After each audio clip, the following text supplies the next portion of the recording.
The sun, a molten coin hammered flat upon the azure anvil of the sky, beat down upon the valley. It was a time before numbers, before ledgers, before the clink of metal or the rustle of paper. This is the story of a thought, a slow, dawning revolution of the human mind that would one day circle the globe. It is the story of how we invented money. In the beginning there was only need. A man we will call Kale, a hunter with eyes the color of weathered flint, had brought down a great stag, its antlers a leafless tree upon his shoulders. The meat was more than his own family could eat before it spoiled. To the east by the river lived Anya, whose clever fingers could weave reeds into baskets so tight they could hold water. To the north in a smoky hut was Bor the flint knapper, whose strikes could conjure sharp, reliable blades from stubborn stone. Kale needed a new basket for gathering and a new skinning knife. His bounty was his key. He went first to Anya, heaving a haunch of rich, dark venison onto the mat before her dwelling. "Anya," he said, his voice rough from the hunt, "I have meat. I need a basket, the large kind for carrying roots." Anya looked at the venison, then at her own stores. Her children were well fed, but her husband would relish the taste of fresh game. She nodded. "The meat for one large basket, it is fair." This was the first system, barter, a direct exchange, value for perceived value. It was simple, it was also infuriatingly limited. What if Anya had no need for meat that day? What if she desired a new flint blade instead? Kale's hunt, for all its worth, became worthless if the person he needed something from did not need what he had to offer. This was the problem of the coincidence of wants. It was a chain that bound the community. Bor might want a new cloak, but the tanner Alara might have no need for Bor's fine blades, desiring instead fish from the river. So Bor had to find a fisherman who needed a blade, trade for fish, and then hope Alara still wanted the fish by the time he made the trade. It was a fragile, time-consuming dance. Then, a subtle shift began. It did not happen in a day, nor was it decreed by any chieftain. It emerged like a path worn across a field from the collective behavior of the people. Some things, by their very nature, began to hold a more universal appeal. Salt, for one, it was life itself. It preserved meat, seasoned food, and was vital for health. The salt gatherers from the coast who boiled seawater in great clay pans found that no one ever refused salt. It became a thing you would accept even if you had enough for now, because you knew you would need it later and you knew others would always take it. Similarly, fine flint from a particular quarry, or robust barley grain, or sturdy, well-tanned hides. These commodities began to circulate not merely for their immediate use but for their acceptability. A man might trade his pottery for salt, not to use the salt but to hold it, knowing he could later trade that salt to the weaver for a new tunic. The salt had become a medium, a stepping stone in the river of exchange. This was the first great intellectual leap, the invention of an intermediate commodity. The community had unconsciously begun to agree on a common language of value. They had created a unit of account. Instead of thinking one basket is worth one haunch of venison, they began to think one basket is worth 2 handfuls of salt, and one haunch is also worth 2 handfuls of salt. This abstract measure allowed for the comparison of vastly different items. A boat was no longer just a boat, it was worth 10 sacks of barley. A bronze axe was worth 5 sacks. But salt could cake in the damp, grain could be eaten by rats, and hides could grow stiff. The human mind, ever restless in its pursuit of efficiency, sought a better tool. The next chapter was written in metal. At first, it was the metal itself that was valued. Copper, tin, and the glorious hard bronze that came from their union. People traded in rough ingots, chunks of raw metal. But how much was a chunk worth? It depended on its weight and purity, a constant source of argument and the need for scales at every transaction. Then an unknown genius, perhaps a merchant or a priest-king in one of the early river civilizations, had a second revolutionary idea. What if the weigher was also the maker? What if an authority took the raw metal and stamped it? This stamp was a promise. It said, "This lump of silver is of a guaranteed weight and purity. You do not need to bite it or weigh it or question it. Trust the stamp." The first coins were born, crude and lumpy, bearing the seal of a temple or the face of a king. This was the birth of standardized money. The value was now embedded not just in the material but in the guarantee. The coin was more than its metal, it was a token of trust. A farmer could sell his wheat to the granary and receive these stamped discs. He did not have to immediately find a potter or a blacksmith. He could hold the coins, this condensed, portable, durable form of his labor's worth, and spend it when and where he chose. The chain of barter was shattered. The coin was the key that unlocked every door. This portability and durability led to another profound shift. Money became a store of value. A man could work hard in his youth, save his coins in a strongbox, and use them to support himself in his old age when he could no longer labor in the fields. Wealth could now be hoarded, transmitted across generations, and concentrated. This created new social structures, new powers, and new inequalities that had been impossible when wealth was primarily measured in perishable goods or livestock. With coins, trade exploded beyond the local valley. A merchant could travel for months, his wealth not in a cumbersome train of goods but in a single locked chest. He could buy spices in one land, sell them in another for coins, and use those coins to buy silk in a third. Money became the lifeblood of empires, financing armies, building roads, and constructing great monuments. But carrying chests of metal was still dangerous and heavy. The next great innovation was one of pure abstraction, the claim. In the bustling cities of the medieval and Renaissance world, goldsmiths had strong, secure vaults. Wealthy merchants began depositing their gold with a goldsmith for safekeeping. The goldsmith would give them a paper receipt. Soon, people found it easier to trade the paper receipts themselves rather than go to the vault to withdraw the heavy gold. Pay to the bearer on demand, the receipts said.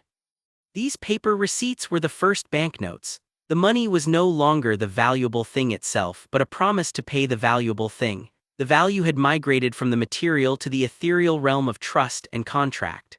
Goldsmiths, evolving into bankers, realized that not everyone would redeem their notes at once. They could, therefore, issue more notes than they had gold in their vaults, lending these promises out and charging interest. This was the birth of fractional reserve banking, a system that multiplied the money supply but was built on a foundation of confidence. This system of paper and promise evolved into the complex financial world we know today. Coins and notes, now mostly made of base metals and cheap paper, have no intrinsic value. Their worth is purely fiat, derived from the decree and stability of the government that issues them. A modern banknote is a piece of printed cloth. Its value is a collective agreement, a story we all choose to believe in. The final and ongoing revolution is the dematerialization of money. In the digital age, money has become pure information. It is a number in a database, a string of code on a server, a flash of light through a fiber optic cable. A salary is direct deposited as bits and bytes. A purchase is made with a wave of a phone or a click of a mouse. The physical token has vanished. The trust, however, remains paramount. We trust that the bank's computers are secure, that the government stands behind the currency, that the complex web of global finance will not unravel. So from the haunch of venison to the digital Bitcoin, the story of money is not really a story of objects. It is the story of an idea. It is the story of trust crystallized into a tool. It began when Kale and Anya stumbled upon the inefficiency of direct barter. It grew when the community collectively anointed salt and grain as common measures. It solidified when a king stamped his face on a disk of metal, lending his authority to its worth. It abstracted when paper became a promise for metal, and now it exists as electrons, a ghost in the machine of global commerce. Money is a shared dream, a fiction that powers our reality. It is a language everyone speaks, a system of belief as potent as any religion. We invented it to solve a simple problem of exchange, and in doing so we built the scaffold for all of civilization, for art and war, exploration and empire. It is a tool of incredible power for both creation and destruction, all born from that simple, ancient desire, to turn a surplus of today into the possibility of tomorrow. The stag was food. The coin was potential, and the number on the screen is potential distilled to its most potent and most fragile form. The story of money is, ultimately, the story of us, our ingenuity, our trust, our greed, and our endless quest to build a world more complex and interconnected than the one we found. This shared dream, this collective fiction, required a priesthood to maintain it. The goldsmiths who became bankers were the first acolytes of this new faith. Their vaults were the cathedrals and their ledgers were the sacred texts. But as the system grew, so did its complexity and its vulnerabilities. The promise on the note, pay to the bearer on demand, was a vow that held only as long as the crowd retained its faith.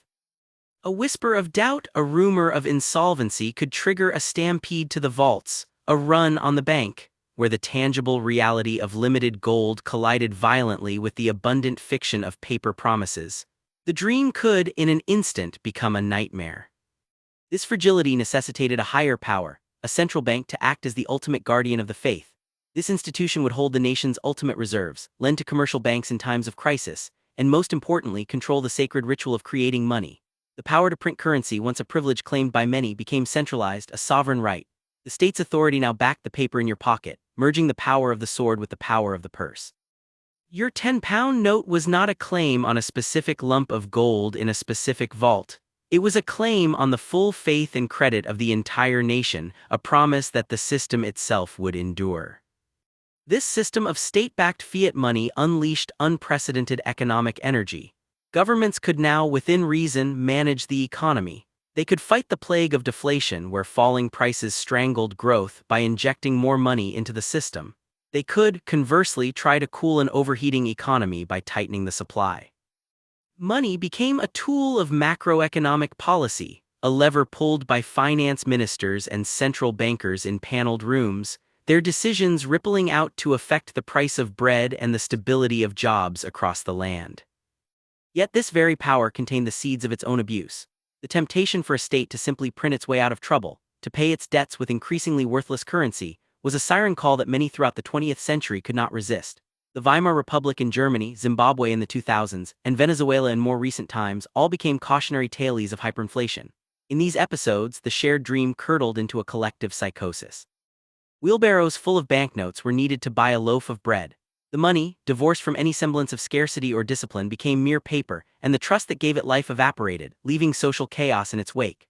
The story of money is thus also a story of discipline, a constant balancing act between the need for sufficient currency to grease the wheels of commerce and the peril of creating so much that it becomes meaningless. The late 20th century then began the process of severing money from any physical manifestation whatsoever. The digitization of finance was a revolution as profound as the invention of the coin. Money became data. Your salary was no longer a physical check or a stack of bills. It was a string of binary code, an electronic funds transfer from your employer's bank to yours. A purchase was no longer the handing over of cash. It was the swiping of a magnetic stripe, the tapping of a chip and PIN card, the clicking of a buy now button online. This dematerialization accelerated the velocity of money to near the speed of light. Trillions of dollars, euros, and yen now flow through the global banking system every day, a silent, invisible river of capital shaping the destinies of corporations and nations. It enabled the globalization of supply chains, the instantaneity of stock markets, and the rise of e-commerce empires. Your wealth became a number on a screen, accessible from anywhere in the world, a concept that would have been pure magic to Cale the Hunter or the medieval goldsmith. But this new convenience bred new forms of dependency and new points of failure. The entire edifice now rested on a complex web of digital trust. We had to trust the bank servers, the payment processors' networks, the government's regulators, and the international agreements that governed it all. A cyberattack, a power outage, or a systemic glitch could render a person's or a city's financial life inert. The physical coin in your hand always worked. The number in the database was only as reliable as the most vulnerable link in a global chain of technology and trust. It was this very vulnerability, this reliance on centralized intermediaries, that sparked the next, and perhaps most radical, chapter in the story of money. In 2009, in the wake of a global financial crisis caused by the opacity and recklessness of these very centralized institutions, an anonymous entity known as Satoshi Nakamoto unleashed a new idea onto the world: Bitcoin. This was not merely digital money, it was something fundamentally different. It was decentralized, peer-to-peer electronic cash. Its genius was not in its digital nature but in its mechanism for achieving trust. It replaced the trusted third party, the bank, the government, with a distributed public ledger called the blockchain, secured by complex cryptography and the collective computing power of its entire network. Trust was not placed in a fallible institution, but in an immutable, transparent, and unbreakable mathematical code. For the first time, it was possible to have a form of money that was both digital and scarce, that could be sent directly from one person to another anywhere on the globe without a bank in the middle, without permission from any authority. It was a direct challenge to the millennia-long trend of centralization. It was a return in spirit to the direct exchange between Cale and Anya, but now on a global digital scale, enabled by a technology that solved the problem of trust without requiring the traders to trust each other or anyone else. The rise of Bitcoin and the thousands of other cryptocurrencies that followed represents the latest and still unfolding frontier in our long story. It has ignited fierce debates. Is it a liberating technology that will democratize finance and bank the unbanked? Or is it a speculative bubble, a tool for criminals, and an environmental disaster due to the massive energy consumption of its mining process? Is it the future of money, or a fascinating but ultimately doomed experiment?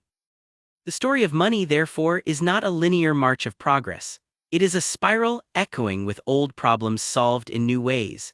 The coincidence of once problem of barter finds a new solution in cryptocurrency smart contracts. The need for a durable, portable store of value is answered by both gold and digital stablecoins. The tension between centralized control and individual freedom, between state authority and private innovation, is being played out once more on this new digital battlefield. From the stag to the coin, from the coin to the note, from the note to the digit, and now from the digit to the cryptographic token, the essence of money remains the same. It is a social construct, a ledger of who owes what to whom. It is a tool for allocating resources across time and space. But its form is constantly evolving, shaped by technology, by ideology, and by our eternal struggle to balance efficiency with security, innovation with stability, and individual liberty with the collective good. We stand now at another precipice, watching as our shared dream is being recoded quite literally before our eyes. The physical wallet may soon be a relic, the bank branch a memory. Money is becoming programmable, embedded with logic that can dictate its own use. It is becoming more abstract than ever, a set of rules and relationships existing in a distributed digital cloud. And so, the invention of money is not an event that happened once in a forgotten valley and was finished. It is a process that continues with every transaction, with every line of code written, with every monetary policy decision made. We are all every day participating in the ongoing invention of money, reinforcing the old stories or writing new ones with every tap, every swipe, every click. The great, collaborative fiction endures, as fragile and as powerful as the day the first hunter realized his bounty could be more than just a meal. It is the story of how we learned to trade not just things but trust itself, and in doing so, built the world. This ongoing reinvention now hurtles towards a future where the very nature of money and value is being unmoored from its ancient foundations. The programmable money of the blockchain era is giving rise to concepts that would be incomprehensible to the goldsmiths of old, and even to the bankers of the late 20th century. We are entering the age of tokenization, where the ledger, the immutable record of ownership, is becoming more important than the asset itself. The next logical step after creating a digital currency was to represent everything else of value on the same digital ledgers. This is the great tokenization of the world. A piece of real estate, a painting by a master, a carbon credit, a songwriter's royalty stream, a share in a company, all these can be converted into a unique digital token on a blockchain. These are not mere digital records of ownership. In the context of the system, they are the ownership. To possess the cryptographic key is to possess the asset. This liquefies everything. A building, traditionally one of the most illiquid assets imaginable, can now be divided into 1 million digital tokens and sold to investors across the globe in minutes. Fractional ownership becomes the norm, unlocking trillions of dollars in previously frozen capital. The dusty paper-based deeds in a county clerk's office are challenged by a transparent, global, and instantaneous ledger. This creates a world of unprecedented efficiency, but also one of profound abstraction. The relationship between the token and the physical reality it represents can become strained, even broken. What does it mean to own a token representing 0.001% of a building in a city you have never visited? The value becomes purely notional, tied to the faith in the system and the market's perception, further divorcing wealth from the tangible world of things. Simultaneously, we're witnessing the rise of entirely new forms of value creation and exchange within digital realms. The concept of the metaverse, persistent shared virtual worlds, has given birth to vibrant economies. Here, money takes on forms native to its environment. Players earn coins or tokens by completing tasks, winning battles, or creating virtual goods. They use this currency to purchase digital land, avatar clothing, magical weapons, or unique aesthetic designs. These virtual economies are not mere games, they are serious business. A unique digital artwork, a non-fungible token (NFT), can sell for millions of dollars. A prime plot of land in a popular virtual world can command a price higher than a physical house in many parts of the world. This forces a radical reevaluation of what we consider an asset. Is a digital sword that exists only as code on a server truly valuable? The answer increasingly is yes. If a community agrees it is, this is a pure and almost clinical demonstration of the core principle we discovered in the Valley: value is consensus. It is a shared story. The story is now being written not about salt or gold but about pixels and code. This digital frontier is also giving rise to the most abstract form of money yet: community-driven currencies. Decentralized autonomous organizations, DAOs, are internet-native collectives that operate like leaderless corporations, governed by smart contracts and the votes of their members who hold governance tokens. These tokens are more than money. They are a hybrid of equity, voting rights, and membership cards. Their value is derived entirely from the belief in the collective's purpose and its future success. To invest in a DAO's token is to bet on an idea and a community, a form of value so nebulous it makes the trust in a central bank seem as solid as a stone wall. And now, hovering on the horizon is the next potential revolution: the integration of money with intelligence itself. Artificial intelligence systems are beginning to manage portfolios, execute trades at speeds impossible for humans, and even design new financial instruments. We are approaching a point where AI-to-AI commerce will become a significant part of the economy. Machines will trade computational resources, data streams, and access to algorithms with each other, using digital currencies optimized for machine readability and transaction speed.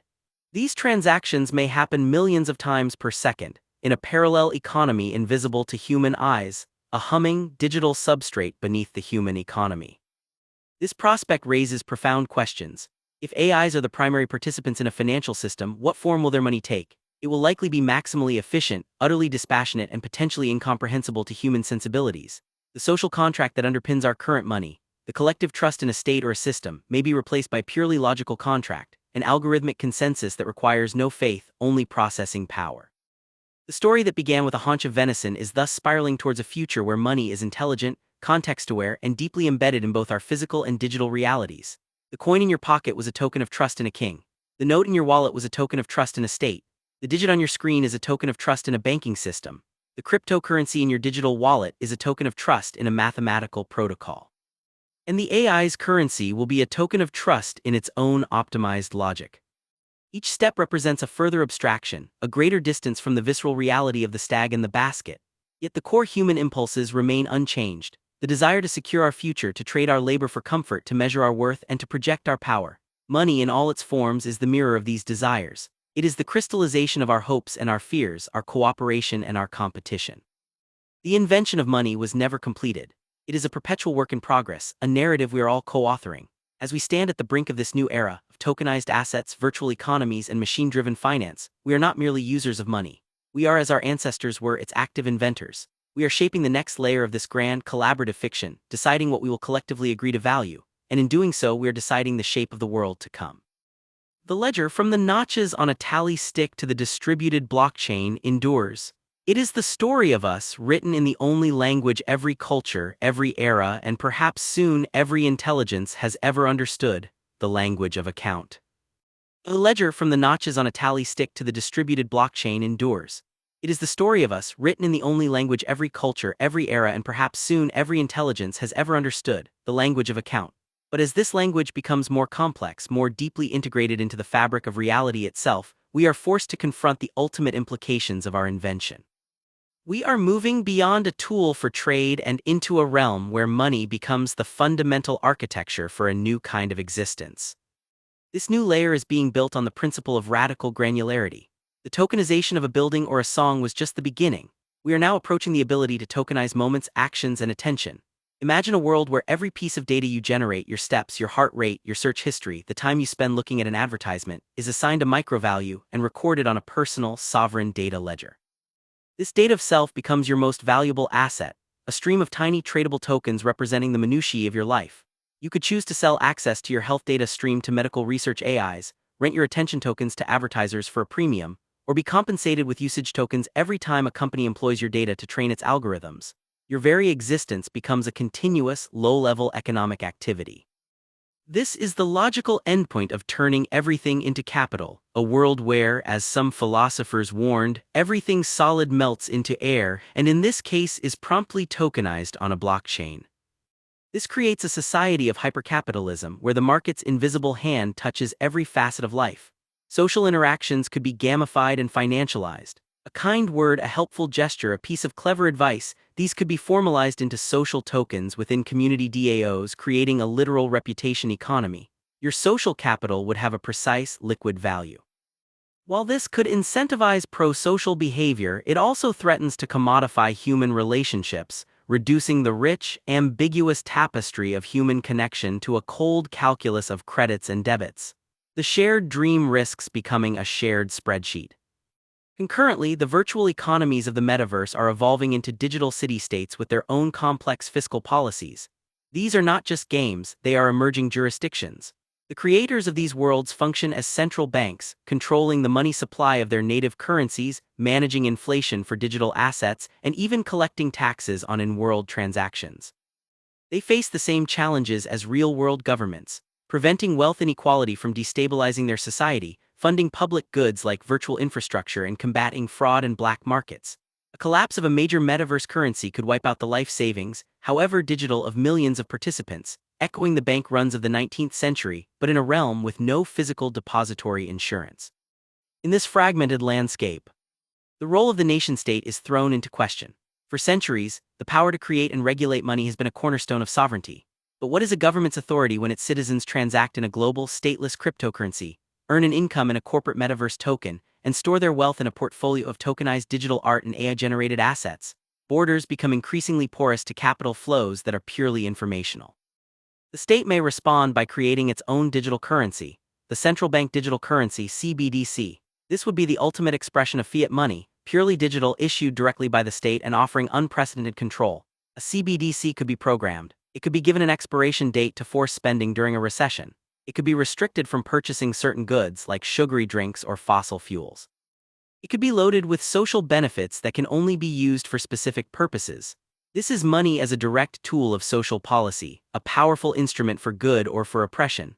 The dream of cash, anonymous, untraceable, free, would finally die, replaced by a perfectly transparent and perfectly controllable digital ledger of every economic act.